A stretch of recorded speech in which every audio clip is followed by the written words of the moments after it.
தம் கிருபை பெரிதல்லோ என் ஜீவனிலும் அதே இம்மட்டும் காத்ததுவே இன்னும் தேவை கிருபை தாருமே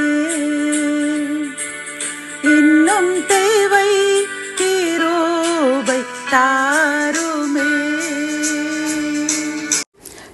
தேவனுக்கே மகிமை உண்டாவதாக. சேனைகளின் கர்த்தர் ஊழியத்தின் மூலம் 24/5/2026 இன்று நாம் அறியவிருக்கும் கிருபையின் வார்த்தைகள் சங்கீதம் 144:13.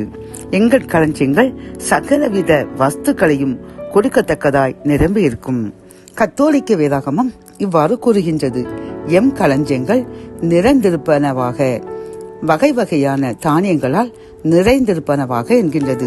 இந்த செய்தியை கேட்டுக்கொண்டிருக்கின்ற என் அன்பு சகோதரி சகோதரியே, இந்த கிருபையின் வார்த்தைகள் மூலம் கர்த்தர் நமக்கு கூறும் ஆலோசனையும் அறிவுரையும் என்னவென்றால், நாம் கர்த்தரையே நம்பி 9ஆம் வசனம் 144 சங்கீதத்தில் கூறியுள்ளபடி நாம் கர்த்தருக்கு நமது கைகளை கொட்டி புது புது பாடல்களை பாடி அவரை மகிமைப்படுத்தும் பொழுது அவர் என்ன செய்வாராம் தெரியுமா?